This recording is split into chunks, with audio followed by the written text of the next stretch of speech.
Boker Tov à toutes et à tous. Dans notre paracha, au début de la paracha, on apprend du sujet de la servante juive, toutes les halachot et les obligations d'un homme vis-à-vis de sa femme. Il est écrit sur le maître qui a acheté cette jeune fille, qui peut la donner au mariage à son fils. Mais il ne doit pas lui manquer 3 obligations. She'era, Kesuta, Veronata. La nourriture, les habits, l'habiller comme il se doit. Et Onata, les relations entre homme et sa femme. Et si il lui a manqué une de ces 3 choses, ben il sort et le quitte. De là, nos sages ont appris les 3 obligations d'un homme par rapport à sa femme. Ce qui est très intéressant que dans la Torah, quand on parle d'obligation de nourrir sa femme, quand on parle de l'obligation d'habiller sa femme, et quand on parle de l'obligation d'être avec sa femme, on parle toujours par rapport à elle. She'era. Et le he, il y a un mapik he. She'era. Kesut. C'est habillé. Kesuta. Onata. La Torah n'a pas dit plus simple que l'homme a un devoir de donner she'er, kesut, voilà. C'est tout. Et là, la Torah, elle te donne un point très intéressant. Il suffit pas de donner à ta femme un habit. Il faut donner un habit qui plaît à ta femme. Son habit, l'habit qu'elle désire recevoir. L'habit qui lui donne son kavod, un habit qu'elle est bien là-dedans. La nourriture, tu peux pas lui donner. Si moi je mange du pain, toi aussi tu vas manger. Tu dois lui donner ce qui est adapté à elle. On atteint le rapport comme elle le veut. Et ça, c'est le secret du Shalom Bayit.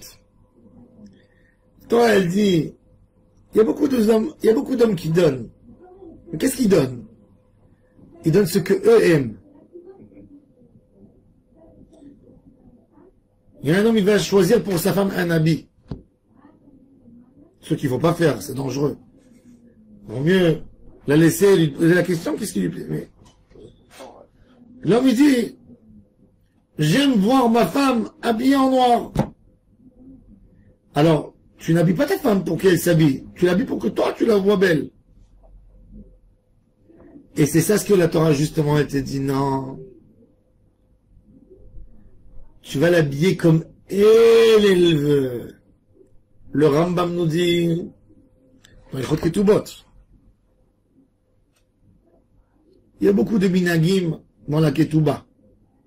Ce qui est le hikar de tout, c'est l'environnement de la fille et son besoin par rapport à son entourage. Si un homme habite avec sa femme à Paris, il est obligé de lui acheter des habits 4 saisons.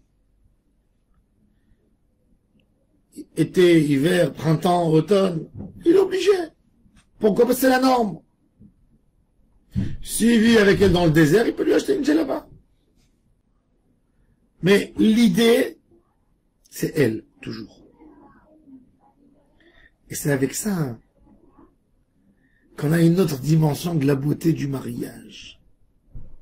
C'est que quand on se marie, qu'on a compris que quand tu donnes à quelqu'un quelque chose, eh ben, il faut que ça soit adapté à ce que lui désire et lui veut. Et ça nous donne la dimension de la Avodat Hashem. Un homme, il dit, Hashem m'a demandé de prier, j'ai fait ma prière. Non. Tu dois faire que ta prière, elle plaise à Hashem. Pas qu'elle plaise à toi. Et moi, j'ai fini ma prière et c'est terminé. Pas faire que j'ai étudié la Torah, j'ai assisté dans un shiur. C'est où? Je t'ai acquitté. Toute la Torah, c'est la Rasot Nahat Ruach. les Yotzrenu, lui faire un nachat, Ismach Adonai b'ma'asav, que Hachem soit content de ce que tu fais. C'est pour ça que le Chida, le vénère Chida Kadosh, dans tous ses Yehi Ratzon, il dit chez Nizke, la asot retzonecha, kirtzonecha. Faire ta volonté comme tu le désires, comme ta volonté. On a tellement besoin d'avoir cette sensibilité. On ne soupçonne personne de ne pas être gentil, de vouloir être méchant, Chazvi Shalom.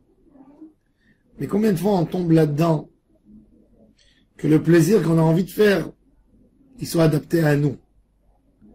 Et l'idée, justement, de la vie en couple, c'est de vivre, de donner à l'autre ce qu'il a besoin, lui, ce qu'il désire, lui. Et là, l'homme se détache de ce sentiment que tout doit être adapté qu'à lui. Parce que quand c'est adapté à toi, quand tu fais quelque chose, que toi tu le ressens, tu as envie de le ressentir pour toi, c'est du toi, c'est pas de l'autre. C'est pas pour l'autre. Ça, c'est le Ezer Kenegdo qu'on a besoin dans la Avodat Hashem. Et ça, on peut le comprendre que quand on a été marié.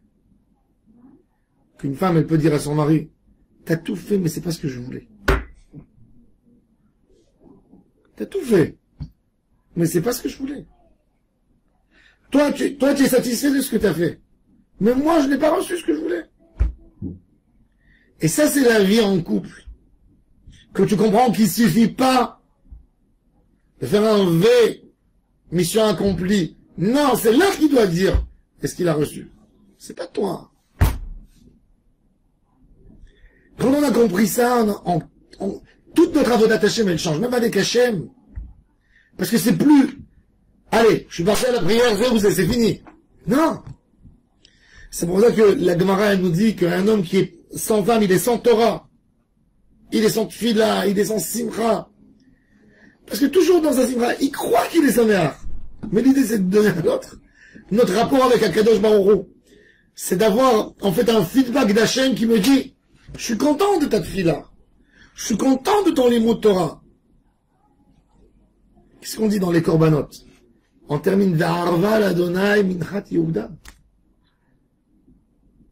Que ça soit agréable aux yeux d'Hachem, l'offrande de Yehuda et de Jérusalem. On sortira de la galoute que le jour où on comprendra que les tefilines, c'est pas une tâche. Que quand on comprendra qu'on veut se lier avec Hachem. Le jour où on comprendra qu'on fait les mitzvot. Parce qu'on aime Hachem et on veut un feedback d'Hachem. C'est là où on deviendra des tzadikim. C'est là où on deviendra des bnei aliyah. C'est l'idée qu'il y a derrière. Et ça, on l'apprend dans le mariage. Heureux l'homme qui prend des fois ces challenges qu'on lui met.